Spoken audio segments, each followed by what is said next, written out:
Kinagabihan ng linggo iyon, ang mga alagad ay nagkakatipon, nakapinig ang mga pinto ng bahay na kanilang pinagtitipunan dahil sa takot nila sa mga Hudyo. Dumating si Jesus at tumayo sa gitna nila. Sumainyo ang kapayapaan, sabi niya. Pagkasabi nito, ipinakita niya ang kanyang mga kamay at ang kanyang tagiliran. Tuwang-tuwa ang mga alagad nang makita ang Panginoon. Sinabi na naman ni Jesus, sumainyo ang kapayapaan. Kung paanong sinugo ko ng Ama, hindi naman, sinusugo ko kayo. Pagkatapos, sila'y hiningahan niya at sinabi, tanggapin ninyo ang Espiritu Santo. Ang patawarin ninyo sa kanilang mga kasalanan ay pinatawad na nga. Ang hindi ninyo patawarin ay hindi nga pinatawad. Mga kapatid, ang mabuting balita ng ating Panginoon. Pinupuri ka namin, Panginoong Jesucristo. Magandang umaga po sa inyo lahat. Batiin po niyo mga katabi niyo ng magandang umaga. Kumusta na po kayo? Mga kapatid, para kanino ka bumabangon? Talaga na mga tanong, no? Para kanino ka bumabangon? Nanay, para kanino po kayo bumabangon? Para sa Diyos. Kayo po, para kay Lord. Tatay, bakit bumangon ka pa? Para kanino po kayo bumabangon? Para sa pamilya at Panginoon. Mga kapatid, ang dahilan ng ating pagbangon ay para sa mga taong nagbibigay sa atin ng inspirasyon. Di ba?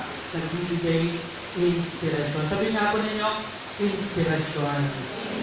Kayo, sino ang inspirasyon ninyo sa buhay? Pamilya, kaibigan, Diyos, at marami pang iba. Sila yung dahilan kung bakit tayo patuloy na bumabangon sa umaga. Di ba? Inspiration mula sa salitang Latin, inspirare, ibig sabihin, hininga. Sabihin nga ninyo, hininga. Sila ang dahilan bakit gusto mo pang huminga. No? Sila ang dahilan ng iyong paghinga. Inspirare, hininga, hiningahan. Diba? Mga kapatid, no? Ang ating pagdiriwang ngayon ay ang Pentecostes. No? Ang Espiritu Santo ay pumanakop sa mga alagad. Pinasihan sila ng Espiritu Santo. No? Sila ay hiningahan ng ating Panginoong Jesucristo. Napakinggan ninyo sa ating Ebanghelyo, yung mga alagad na kapinig ng pintuan, sila ay nagtitipon. Subalit sa gitna ng pagkapinig ng pintuan, si Kristo ay nagpakita sa kanila at sila ay hiningahan ng ating Panginoon si Kristo. Sabi sa kanila, sumainyo ang Espiritu Santo. No? Nung sila ay hiningahan, binigay sa kanila ang Espiritu Santo. At ang Espiritu ay nagbigay sa kanila ng bagong buhay. Binigyan sila ng buhay ng Panginoon. Bakit ano ba yung dating buhay na meron sila? Bakit kailangan sa paghinga ni Kristo at sa pagbibigay ng Espiritu Santo, sila ibigyan ng bagong buhay? Alam naman natin na yung mga alagad ng Panginoon, nung si Kristo ay dagpin, si Kristo ay pahirapan, sila ay tumalikod sa Panginoon. Iniwanan nila ang Panginoon. Diba? Subalit, ano ang kaloob sa kanila ng Espiritu Santo? Ng Panginoon, ang Espiritu Santo, upang sila ay bigyan ng bagong buhay, na yung buhay na pagkakasala ay iwan na at tanggapin ang bagong buhay ng Kristo. Sila ay mga bagong nilikha ng muling pagkabuhay ng ating Panginoon sa Kristo. Sa hininga ni Kristo, sila ay nabuhay katulad ni Kristo. Mga kapatid, ang hininga ni Kristo ay ang Espiritu Santo na nagbibigay buhay. Harapin mo ngayon katabi mo. Subukan mo ang hinahan. Tingnan nga natin kung mabuhay yan. Baka mamaya patay yan, no? Lalo tigit nakalimutan mo mag-toothbrush. Nakalimutan ko mag-toothbrush, no? Nagmamadali kasi. Ilang beses lang sinabi sa inyo, no? Una, magdasal ka para mabuhay ka. Pangalawa, mag-toothbrush ka para mabuhay naman ang iba, no? Mga kapatid, ang Espiritu Santo ay nagbibigay buhay. No? Ngayong araw na ito, pinagdiriwang natin ang kaarawan ng inang simbahan. Birthday po ngayon ng simbahang Katoliko. Anibersaryo ng simbahang Katoliko. Tuwing Pentecost, dito natin pinagdiriwang ang kaarawan ng simbahang Katoliko. Ang pagtatatag ng relihiyon, no? Isang Katoliko. Ito po ay tinatag ng ating Panginoong Kristo na higit 2,000 taon na ang nakalilipas, no?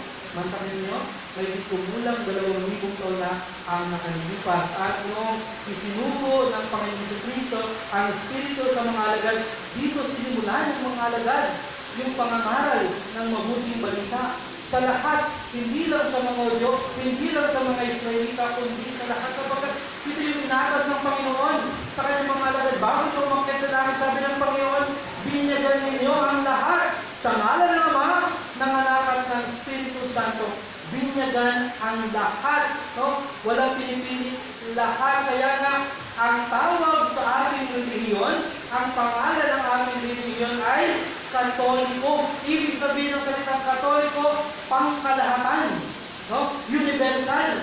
At ito ay tumutukoy sa atas ng Panginoon na binyagan ang lahat sa ngalan ng Ama, ng Anak ng Espiritu Santo. Kung kaya ngayon ay ang kaarawan ng ating inang simbahan. Ano ba ang gampanin ng Espiritu Santo sa ating inang simbahan at sa ating mga personal na buhay bilang kabahagi ng simbahan itinatag ng ating Panginoong Kristo?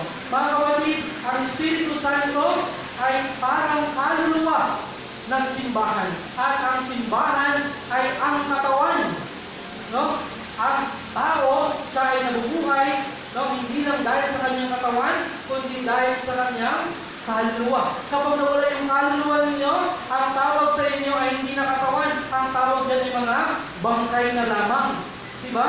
Kayo ay nabubuhay ng dahil sa kaluluwa. Gayun din sa simbahan. Nabubuhay ang simbahan ng dahil sa Espiritu. Kapag inalis mo ang Espiritu Santo sa simbahan, ang simbahan ay mamamatay. Sa mga Katolik, ang Espiritu Santo ang siyang buhay at nagbibigay buhay sa simbahan. Kaya nga, nananatili ang simbahan na higit 2,000 taon na nakalilipas dahil sa Espiritu Santo na ipinagkaloob ng ating Panginoong Kristo noong araw ng Pentecostes. Ano? Ang Pentecostes kasi mga kapatid, Pente, ibig sabihin, 50 araw. Ano yung 50 araw? 50 araw pagkatapos ang ating Panginoong Kristo ay muling mabuhay. No? Pagkatapos si Kristo ay tumawid. Saan tumawid? Sa pagpapakasakit, kamatayan, at sa muling pagkabuhay. 50 days. Alam ba ninyo, hindi lang naman tayo mga Katoliko nagdiriwang ng Pentecost. Kahit yung mga Hudyo. No? Yung mga Hudyo, nagdiriwang sila ng Pentecost. Pero nung kanilang pagdiriwang ng Pentecost, ito rin ay 50 days pagkatapos ng kanilang pagdiriwang ng Passover, ng Paskwa. Ano yung kanilang Paskwa? Yung kanilang pagtawid saan? Mula sa pang-aalipin ng mga Ehipsyo pagpunta doon sa lupang pangako na kung saan nagsimula sila bilang mga bayan ng Diyos. Kung titignan natin para may pagkakahawig, diba? Passover, pagtawid.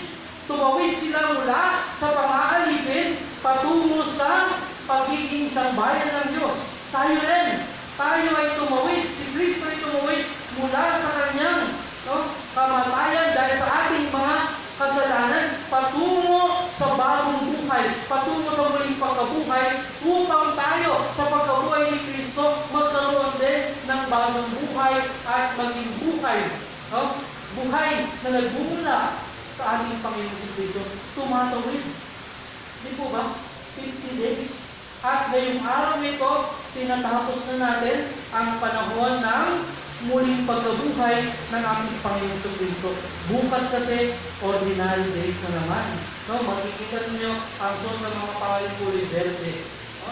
Hanggang sa dumating tayo, saan? No? Sa Christ the King. Doon ulit magsisimula yung bagong kalendaryo ng simbahan. Mga kapatid, tandaan natin, ang Espiritu Santo ang patuloy na nagbibigay buhay sa simbahan. Kaya na kahit anong persecution ang napagdaanan ng simbahan, kahit anong mga pagsubok ang napagdaanan ng simbahan, nananatili itong matagal dahil sa Espiritu Santo. No? May pinagkaloob ng Panginoong Jesucristo. At paano ba kumikilos ang Espiritu Santo sa buhay ng simbahan? Una, ang Espiritu Santo sa loob ng simbahan, ito ay nagpapaganap sa misyon ng Panginoon na tayo ay makibahagi saan? Sa buhay ng Diyos. No? Sa pagkakaisang pamumuhay ng Diyos. Sa pamamagitan ng Espiritu Santo, tayo rin ay nagiging kaisa sa buhay ng Diyos. Sa kalangitan. At pangalawa, kumikilos ang Espiritu Santo sa pamamagitan ng kanyang 7 sakramento. Mga kapatid, ilang 7 sakramento meron tayo? O, di ba, talino ninyo? 7, no? Ilang 7 sakramento meron tayo? 7, no? At dito sa mga sakramento ito, dito natin natatanggap ang Espiritu Santo at dito patuloy na dumadaloy sa buhay natin ang Espiritu Santo. Kaya patuloy siyang nagbibigay ng buhay sa inyong pananampalataya. Sabi niya, halimbawa, no? Paano natin tinanggap ang Espiritu Santo? Sabi niya, nung tayo panira ng langis. Diba? Sa loob, nung binigyan tayo, tinanggap natin ang Espiritu Santo at tinatakan tayo bilang mga anak ng Diyos. Nasa atin ang Espiritu Santo sa pagkabata pa lang natin. Anong sumunod doon? Sa umpil.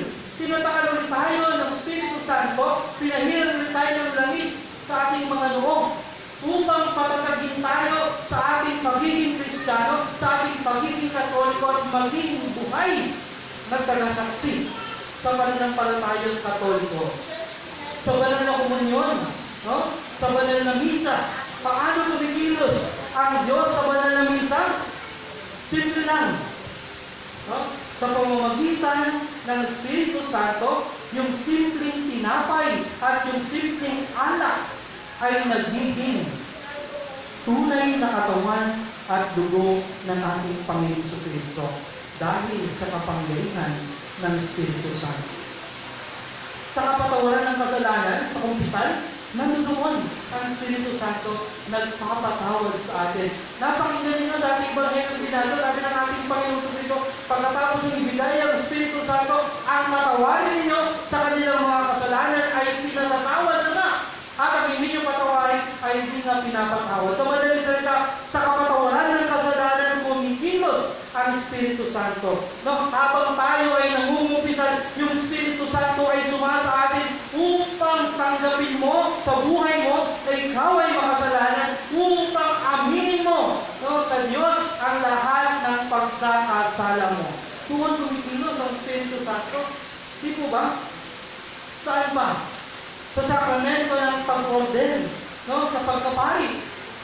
Sa pamagitan ng Espiritu Santo, kami po mga pari, pinahira ng langis ang aming mga kamay.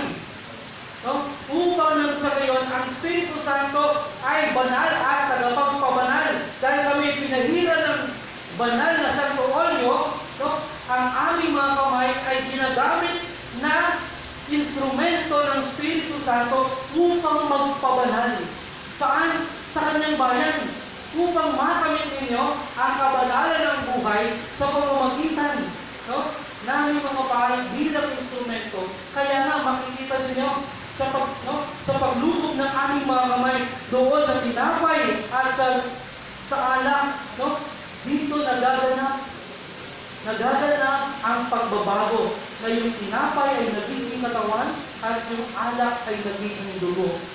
No? Alam po ninyo, itong biyaya na ito sa mga pari ay hindi pinagkaloob ng Diyos sa kanyang mga anghel. Dahil sa mga pari lamang at ito napakadakilang biyaya upang patuloy natin matanggap ang kabanalan ng Diyos. Kaya naman malapit kayo sa mga pari ipabasbas, ang mga rosaryo ninyo, ang mga gamit ninyo, sapagkat ang bawat pari na napahiran ng langis sa kanyang ordination ay nakapagdulot ng kabanalan. Hindi kami nagdulot ng kabanalan, kundi yung Espiritu Santo na sumasa amin ang siyang nagpapabanal sa inyo. Sa kasal, no? Nung kayo ay kinasal bilang mag-asawa, sumayin niyo rin ang Espiritu Santo na siyang magbubulod sa inyong panghabang buhay na pagmamahalan at pagsasama. Ang Espiritu Santo ay sumasa inyo, kaya kayo ay nananatiling matatag sa inyong pagmamahalan. Ang Espiritu Santo ay sumasa inyo kung bakit hanggang ngayon iisa kayo ng kalooban, iisa kayo ng damdamin, iisa kayo sa lahat-lahat dahil sa Espiritu Santo. Di po ba? Sa pagpapahin ng banal na langis sa mga may sakit, dito tinatanggap ng mga may sakit ang Espiritu Santo upang magiging nilang harapin ang kanilang karamdaman, na yung kanilang karamdaman ay pakikibahagi nila. Saan? Sa pagpapakasakit ng ating Panginoon Kristo. At ang Espiritu Santo ay nagbibigay sa kanila ng lakas upang harapin ang pagsubok sa gitna ng karamdaman, upang harapin matapang ang nalalapit nilang pagpasok sa kaharian ng Diyos. Mga kapatid, ganyan umikilos ang Espiritu Santo sa buhay natin. Kaya lang po minsan, hindi natin siya napapansin. Sapagkat ang Espiritu Santo ay tahimik na kumikilos sa ating buhay. Di ba? Kapag kayo nananalangin ba kayo sa Espiritu Santo? Madalas nananalangin tayo sa Ama, sa Anak, nakakalita natin ang Espiritu Santo. Kaya sana po, matuto tayong manalangin sa Espiritu Santo sapagkat siya ang lahat-lahat sa atin. Siya ang kumikilos sa atin. Kapag wala ang Espiritu Santo, mamamatay tayo. Mamamatay ang inang simbahan. Gayon din ang ating pananampalataya. Napakahalaga ng gampanin ng Espiritu Santo sa ating mga buhay bilang mga Kristiyano. Sa ating Ebanghelyo, tingnan natin, silipin natin paano ba kumilos ang Espiritu Santo sa mga alagad. Dito nakita natin yung mga alagad na titipon sila ng nakapilit ang pintuan dahil sa kanilang takot. Pero tingnan natin kung anong ginawa ng Espiritu Santo sa buhay ng mga alagad na pinaghaharian ng takot. Pumasok ang ating Panginoon Kristo, taglay-taglay ang Espiritu. Sa madaling salita, kayang pasukin ng Espiritu Santo ang lahat ng nakapilit na pintuan, ang lahat ng sarado. Anong sarado? Hindi lang yung pintuan, maging ang saradong puso dahil sa takot. Kayang pasukin ng Espiritu Santo ang mga saradong puso ninyo na pinaghahalyan ng takot upang magbigay ng kapayapaan. Katulad ng ginawa ng ating Panginoon Kristo, sumayin nyo ang kapayapaan. Mga kapatid, ang pusong sarado dahil sa takot ay kayang pasukin ng Espiritu Santo at magdala ng ibang kapayapaan para sa atin. Pangalawa, sa ating Ebanghelyo, pagkatapos ibigay ang Espiritu Santo, sabi ng Panginoon, ang patawarin ninyo sa kanilang kasalanan ay pinatatawad na nga. At ang hindi nyo patawarin sa kasalanan ay hindi nga pinapatawad. Ang Espiritu Santo ang dahilan kung bakit kaya natin magpatawad. Ang Espiritu Santo ang dahilan kung bakit handa tayong tumanggap ng kapatawaran mula sa iba. Kaya nga tanongin natin ang ating sarili. Tanongin niyo yung sarili ninyo. Bakit ba hindi ako marunong magpatawad? Baka ibang espiritu ang nasa iyo? Baka espiritu ng Diablo ang nasa iyo? Kasi hindi ka marunong magpatawad. Di ba? Bakit ba hindi ako marunong tumanggap ng patawad? Nag-sorry na siya, hindi ko pa rin tinatanggap yung sorry niya. Nag-sorry na siya, bakit galing pa rin ako sa kanya? Tanungin natin ang ating sarili. Baka hindi ang Espiritu ng Diyos ang sumasa iyo. Baka ang Espiritu ng Diablo ang sumasa iyo. Ang nananahan sa puso mo, kaya hindi ka marunong magpatawad at hindi ka marunong tumanggap ng kapatawaran. Mga kapatid, sa isang komunidad, sa isang sambayanan, sa isang parokya, sa isang simbahan, sa isang pamilya na pinakikitaan ng pagpapatawad at pagtanggap ng kapatawaran, dito natin nakikita na nananahan ang Espiritu ng Diyos. So bahal sa isang komunidad o pamilya na walang pagpapatawad, tanungin natin ang ating sarili, baka malayo tayo sa Diyos. O malayo ang Espiritu Santo sa atin. Kung saan may kapatawaran, naroon ang Espiritu ng Diyos. Kung saan handang tumanggap ng pagpapatawad, naroon ang Espiritu ng Diyos. Nawa kayo pong lahat sa araw nito ay makatanggap ng Espiritu Santo upang magkaroon ng bagong buhay na nagmumula sa awa at pagmamahal ng Diyos. Amen. Magsitayo po tayo. Sumasampalataya ako Sa Diyos Amang makapangyarihan sa lahat, na may gawa ng langit at lupa. Sumasampalataya ako kay Jesucristo, iisang anak ng Diyos, Panginoon natin lahat. Nagkatawang tao siya, lalang ng Espiritu Santo. Pinanganak sa Santa Maria Virgen. Pinagpakasakit ni Poncio Pilato. Pinako sa krus na matay ibinigay. Nanawag sa kinaroroonan ng mga yumao. Nang may 3 araw, nabuhay na magmuli. Umakyat sa langit, nalulok sa kanan ng Diyos ang mga makapangyarihan sa lahat. Doon magmumula paririto at huhukom sa mga nabubuhay at mamatay na tao. Sumasampalataya naman ako sa Diyos Espiritu Santo, sa banal na simbahang Katolika, sa kasamahan ng mga banal, sa kapatawaran ng mga kasalanan, sa pagkabuhay na muli ng mga patay na tao, at sa buhay na walang hanggan. Amen. Ang Espiritu Santo ang ating gabay, tagapagbigay buhay at tagapagdala ng kapayapaan. Manalangin tayo sa Ama na isuro niya sa atin ang Espiritu Banal. Manalangin tayo ng ating tutugon, Panginoon, patnubayan mo kami ng iyong Espiritu. Panginoon, patnubayan mo kami ng iyong Espiritu. May sa buhay nawa ng bawat kasapi ng Santa Iglesia ang biyaya ng unang Pentecostes at maipahayag nawa ng bawat Kristiyano ang mabuting balita sa bawat sulok ng mundo. Manalangin tayo. Puspusin nawa ng Espiritu Santo ang puso ng mga naglilingkod sa pamahalaan upang kanilang ingatan ang kapayapaan at pagkakaisang biyaya ng Panginoon. Manalangin tayo. Gabayan nawa ng Espiritu Santo ang kabataan sa kanilang pang-araw-araw na mga pagsubok at pakikisalamuha sa lipunan. Manalangin tayo. Hipuin nawa ng Espiritong Banal ang puso ng mga naliligaw ang landas at matuklasan nawa nila ang ikalawang pagkakataong inaalok ng Panginoon para magbagong buhay. Manalangin tayo. Isama rin po natin sa ating panalangin ang pasasalamat at personal na intensyon ni Engineer Robin Guzman and family, Marilu Umayag and family, at Rachel Macalino. Manalangin tayo. Para sa mabilisang paggaling ni Macarelli Brian Susi, manalangin tayo.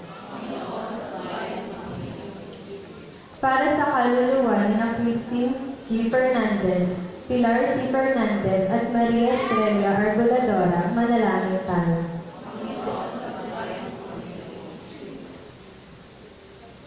Mga kapatid, sa katahimikan ng ating mga puso, idalangin natin sa Panginoon ang ating mga pansariling kailangan.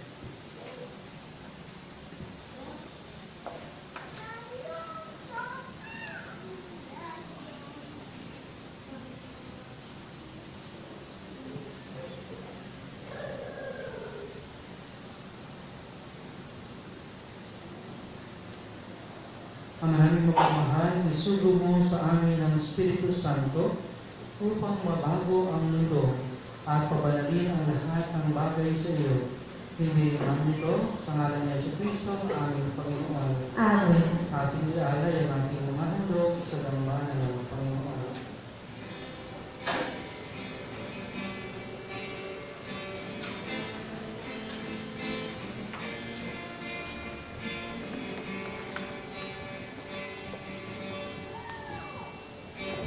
Huling at tanggap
Manalangin kayo mga kapatid, upang ang paghahali natin ay kalugdan ng Diyos ang mga makapangyarihan. Tanggapin nawa ng Panginoon itong paghain sa iyong mga kamay, sa kapulian at karangalan, sa ating kapakinabangan at sa buong sambayanan ng At mga namin nilikha, pakundangan sa pangako ng iyong anak, ang himno ng iyong pag-ibig at paghinga ay isiniwalat nawa ng Espiritu Santo na iyong ginaganap ang paghahali nito na siya rinawang maglahad ng iyong katapatan sa pamamagitan ng Yesu Kristo kasama ng Espiritu Santo magpal sa walang hanggan. Amen. Sumayin niyo ang Panginoon At sa iyo, itaas sa Diyos ang inyong puso at diwa. tinaas na namin sa Panginoon. Masalamatan natin ang Panginoong ating Diyos. Marapat na siya ay pasalamatan. Ama namin makapangyarihan, tunay ng marapat na ikaw ay aming pasalamatan. Ngayon ang iyong lubos na binaganap na pagtubos ng iyong anak na si Jesus Kristo na siyang nakaluklok sa kanin mo. Espiritu'y lumulupog sa mga taong tinubos na iyong tinatampok bilang kapatid ni Kristo Jesus. Araw ngayon ng pagsilang ng binuong sambayanan ng iyong anak na mahal. Kanang tinubos naman sa ikaw ang dinadakila, Espiritu'y lumilikha na nagkakaisang diwa. Kaya kaysa ng mga anghel na nagsisiawit ng papuri sa iyo nang walang kumpay sa kalangitan, kami nagbubunyi sa iyo kadakilaan.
Ama namin banal, ikaw ang kalantaran kabanalan.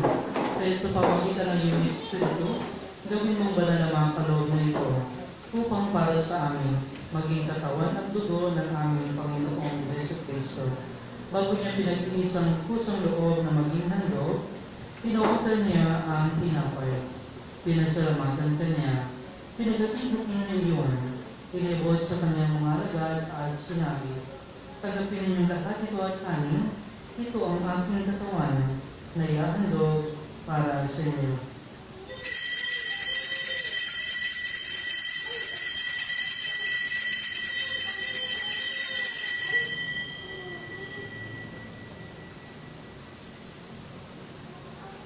Gayun din naman nung matapos ang hapunan, hinawakan niya ang kanis. Muli kanyang pinasalamatan.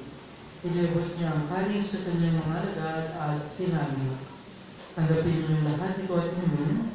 Ito ang kanis ng aking dugo, ng bago at walang hanggang tipan. Ang aking dugo na ibubuhos para sa inyo at para sa lahat sa ikapagpapatawad ng mga kasalanan. Gawin niyo ito sa pag-alala sa akin."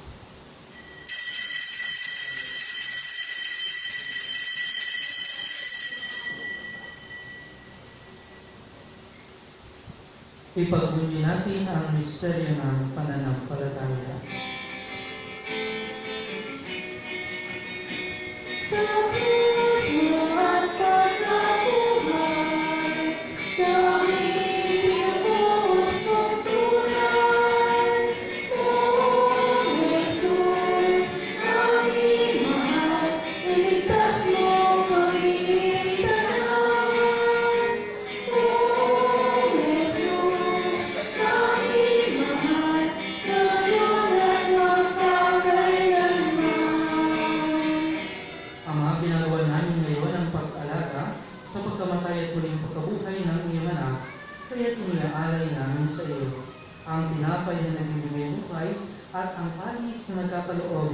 kaligtasan. Kami nagpapasalamat dahil kami iyong minarapat na tumayo sa harap mo para maglingkod sa iyo.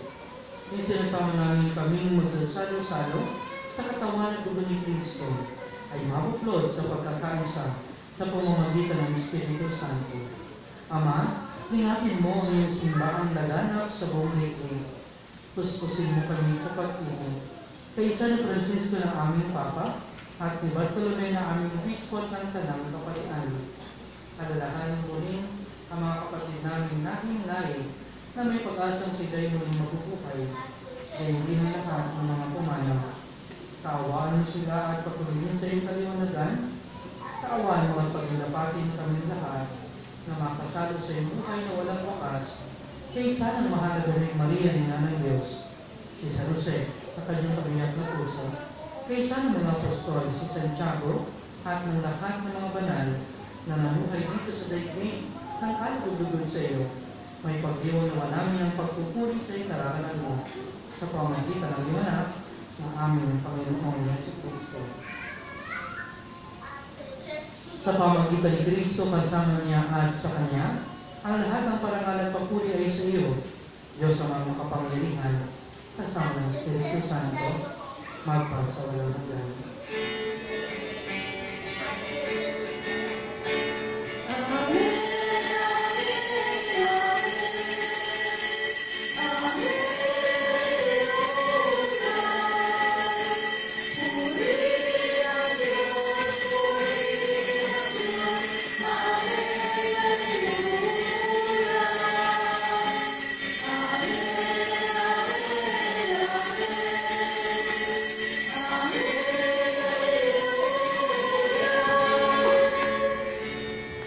Sa pag-ibig ng mga nagagaling na utos at turo ng Jesus, na Panginoon natin ng Diyos, may pahayag po natin ang lakas loob.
Hinihin namin kami diyan sa lahat ng masama, pagkalooban ng kapayapaan araw-araw, iligtas sa kasalanan at ilayo sa lahat ng kapahamakan, samantalang aming pinanagdan ang dakilang araw ng pagpapahayag ng tagapagligtas namin si Jesucristo.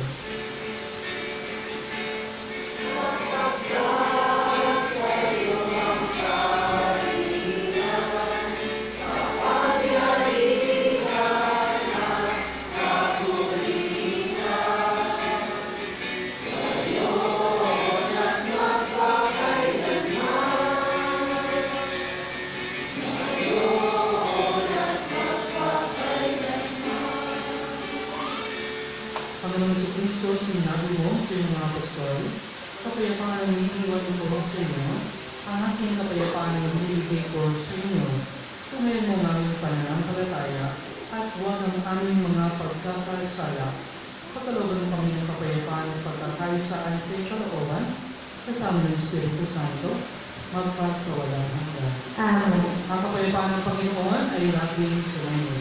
At sumilip. Magbigayan po tayo ng kapayapaan sa isa't isa.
Ito ang kordero ng Diyos.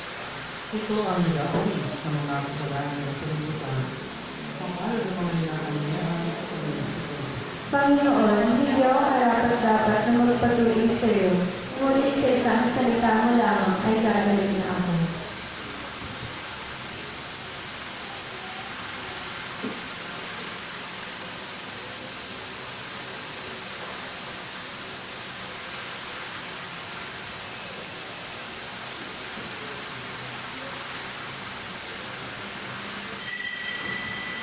Noong tumukod sa tanan, subong Espiritong Banal, mga gawa ng may kapal, sama-samang inawitan ng aliluyang parang.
Ama namin mapagmahal, pinapakinabang mo ang iyong sambayanan sa iyong mga bigay, buhat sa kalangitan. Ang iyong pagpapalang kaloob sa amin ay iyong panatilihin upang laging masaganang dumaloy ang Espiritu Santo at ang aming pinagsaluhan sa pagdiriwang na ito ay magdulot ng pagunlad sa pamamagitan ng Jesucristo wakas sa walang hanggan. Amen. Maraming salamat po sa lahat ng mga naglingkod sa atin sa banal na misa nito, sa mga nag-alay. Maraming salamat po sa inyo at lalatigit sa inyo ng mga nagsimba. Maraming salamat po sa inyong presensya. Harapkan po natin ang bawat isa. Sumainyo ang Panginoon At sumainyo. magsiyo po kayo samantalang ginagawad ang pagbabastos.